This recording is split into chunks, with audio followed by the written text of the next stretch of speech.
All right, let's talk about one of the most frustrating things you can go through.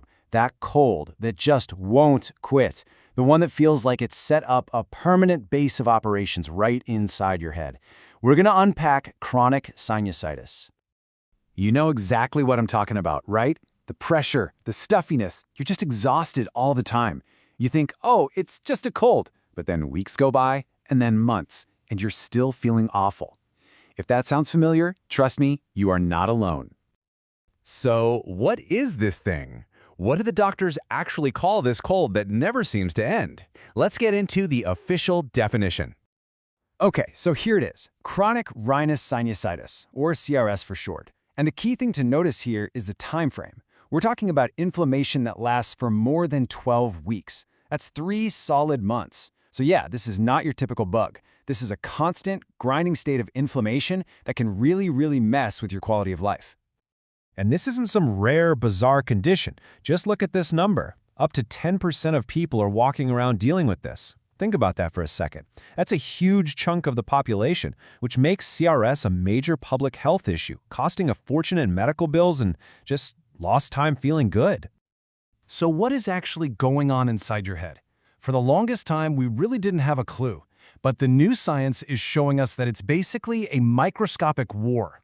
And to understand this war, you first have to meet the local residents, your sinus microbiome. You know, this right here is a massive shift in how we think about this stuff. The old idea was pretty simple, right?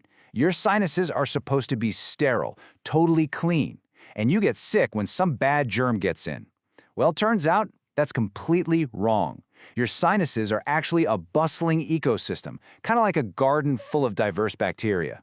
The problem isn't the bacteria are there. The problem is when that garden gets out of balance, a condition we now call dysbiosis. So imagine that healthy garden suddenly being overrun by one really aggressive weed. That's what happens in chronic sinusitis. The variety of good, helpful bacteria just plummets. And that creates this power vacuum, which allows one opportunistic, troublemaking species to just completely take over the whole neighborhood. And we have a prime suspect for who that weed is. Everybody, meet the main villain of our story, a bacterium called Staphylococcus aureus. You can just call it S. aureus. Now, this bug is actually pretty common, but when it's in the wrong place at the wrong time, it becomes a huge problem. And this chart, wow, this chart really shows you how dominant it becomes. So in healthy people, S. aureus is hanging out in about 20% of sinuses. No big deal. But look what happens with CRS patients. It jumps to 33%. And then, in the most severe cases, the ones with nasal polyps, it's found in a staggering 64% of patients. It's a total hostile takeover. So how does this one little bacterium get so powerful? How does it become so hard to get rid of? Well, it's not just sitting there. It's an expert at defense. It doesn't just move in, it builds a fortress. And that fortress has a name, the biofilm. Now, this isn't just a random pile of bacteria. Oh no, it's a highly organized, cooperative community that is incredibly tough to break down. And the way they build it is just brilliant, in a sinister way. First, a few single bacteria land on your sinus tissue and they stick. Then they start building. They secrete this slimy, protective goo made of sugars and proteins. It's like the mortar for their walls. Soon, that colony grows into this complex 3D city. And from there, it sends out explorers to go start new cities elsewhere in your sinuses. And this fortress is no joke. Get a load of this number. A bacterium that's safe inside its biofilm can be over 1,000 times more resistant to antibiotics. This is it. This is the reason why your doctor can give you round after round of antibiotics and it just doesn't seem to work. The drugs can't get past the walls of the fortress. But it's not just about defense. Staph aureus also goes on the attack. It's got a whole arsenal of weapons. It uses things called adhesins, which act like a molecular superglue to stick to your cells. It pumps out exotoxins, which are literal poisons that damage your tissue. And then there are superantigens. These things are particularly nasty. They basically hijack your immune system and turn it against itself. Which of course brings us to our own body's response. When our immune system sees this dug-in enemy, it declares all-out war. The problem is, sometimes that war causes more damage than the invader itself. It's a tragic case of friendly fire. So you can think of our immune system as having two main strategies. Let's just call them Battle Plan A and Battle Plan B. Battle Plan A is what we call a Type 2 response. It sends in these soldiers called eosinophils.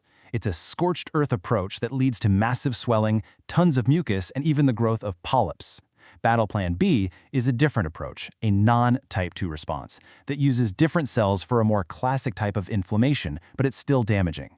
And these two plans are why some people get CRS with polyps and others get it without. And here is where it all comes together. Remember those superantigens, the bacteria's secret weapon?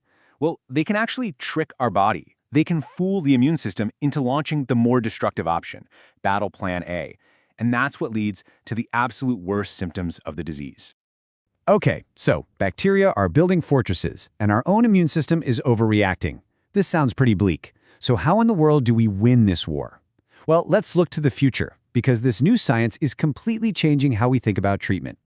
The current playbook is pretty much what you'd expect. You've got steroids to calm down the inflammation, antibiotics to try and kill the bacteria, and sometimes surgery to just go in and physically clear everything out. The problem is, they all have a really hard time against the stubborn, well-built biofilm. They're treating the symptoms, but they often can't get to the root of the problem. So if a full-on brute force attack isn't the answer, what is? Do we just need bigger weapons, or do we need a totally different strategy? The answer is, we need a smarter strategy. The future isn't about hitting harder, it's about being smarter. And that's where these two amazing new ideas come in: anti-virulence and anti-biofilm therapies. Think of these less like a giant invasion and more like a special ops mission. This quote just says it all perfectly. The new goal isn't just to carpet bomb the bacteria, because we know that often fails and causes a lot of collateral damage. Instead, the goal is to disarm them, to take away their superglue, to neutralize their poisons, and most importantly, to stop them from building or even maintaining those biofilm fortresses. And this really brings us to a much bigger idea. Everything we're learning from chronic sinusitis could be a roadmap for fighting all kinds of other chronic infections. Maybe the future of medicine isn't about winning an all-out war against every bug. Maybe it's about restoring balance. Maybe it's less about war and more about becoming smarter peacekeepers inside our own bodies.